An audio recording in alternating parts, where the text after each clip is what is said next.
अंतर्राष्ट्रीय राजनीति के बदले समीकरणों के बीच एक बार फिर दुनिया की नजरें अमेरिका और उसके आक्रामक रुख पर टिक गई हैं। पहले वेनेजुएला में सत्ता परिवर्तन, फिर ईरान के साथ जारी युद्ध और अब अमेरिका की नजरें अपने ही पड़ोस में बसे क्यूबा पर। ये घटनाक्रम सिर्फ एक देश की रणनीति नहीं बल्कि वैश्विक ताकत के नए खेल का संकेत देता है।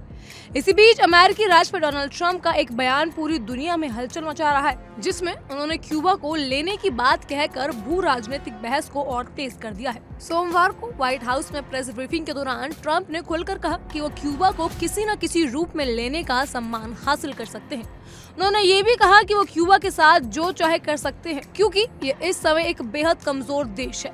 यह बयान ऐसे वक्त में सामने आया जब क्यूबा गंभीर ऊर्जा संकट से जूझ रहा है और पूरे देश में ब्लैकआउट की स्थिति बन चुकी है। दरअसल क्यूबा का बिजली तंत्र पूरी तरह ठप हो चुका है, जिसकी सबसे बड़ी वजह अमेरिका द्वारा लगाए गए तेल प्रतिबंध बताया जा रहा है।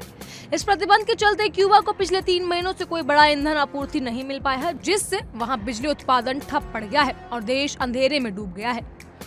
करीब 9.6 मिलियन आबादी वाला ये देश लंबे समय से बिजली कटौती और ईंधन की भारी कमी का सामना कर रहा है। क्यूबा के राष्ट्रपति ने भी साफ कर दिया कि अमेरिका के प्रतिबंधों के कारण देश को गंभीर संकट का सामना करना पड़ रहा है और ऊर्जा आपूर्ति लगभग खत्म हो चुकी है।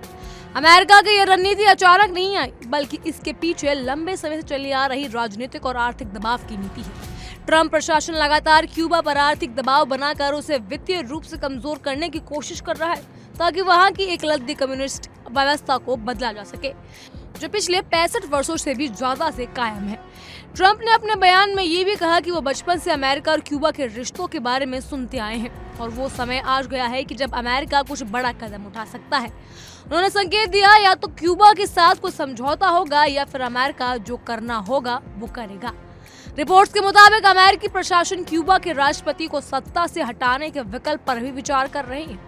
इस बीच दोनों देशों के बीच बातचीत की खबरें भी सामने आई हैं, लेकिन क्यूबा ने साफ कर दिया है कि उसकी संप्रभुता से कोई समझौता नहीं होगा। इस पूरे संकट की शुरुआत तब हुई जब अमेरिका ने इस साल 3 जनवरी को वेनेजुएला के राष्ट्रपति निकोलस मादुरो को सत्ता से हटाया, और जो क्यूबा में सबसे बड़ा तेल आपूर्तिकर्ता माने जाते थे। इसके बाद क्यूबा की अर्थव्यवस्था पर सीधा असर पड़ा और तेल आपूर्ति बंद होते ही देश गहरे संकट में चला गया। ट्रंप प्रशासन का दावा है कि ये तेल प्रतिबंध अमेरिका की सुरक्षा के लिए जरूरी है और क्यूबा एक असाधारण खतरा बन चुका है। हालांकि अंतर्राष्ट्रीय स्तर पर इस कदम को लेकर सवाल भी उठ रहे हैं कि क्या ये सिर्फ दबाव बनाने की रणनीति है या फिर किसी बड़े राजनीतिक बदलाव की तैयारी। इसी बीच ट्रंप ने यह भी संकेत दिया है कि ईरान के साथ चल रहे युद्ध के बाद क्यूबा अगला बड़ा मुद्दा बन सकता है। उन्होंने कहा कि बहुत जल्द होगा कि ये कोई डील होने वाली होगी या अमेरिका अपनी शर्तों पर फैसला करेगा। पूरी स्थिति को देखते हुए तो आज क्यूबा आर्थिक, ऊर्जा और राजनीतिक तीनों मोर्चों पर दबाव में है और अमेरिका की बढ़ती आक्रामकता ने इस संकट को और गहरा कर दिया है।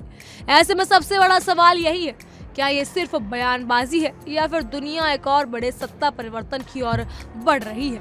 इन सब पर आपकी क्या राय है, हमें कमेंट सेक्शन के जरिए जरूर बताइएगा। फिलहाल के लिए इतना ही। तमाम खबरों के लिए बने रहिए इंडिया डेली के साथ। देखिए इंडिया डेली 24/7 अब आपकी स्मार्ट टीवी पर। इंडिया डेली मौजूद है सभी डिजिटल प्लेटफॉर्म पर लाइव और लगातार। इंडिया डेली 24/7 हर दिन राष्ट्र को समर्पित।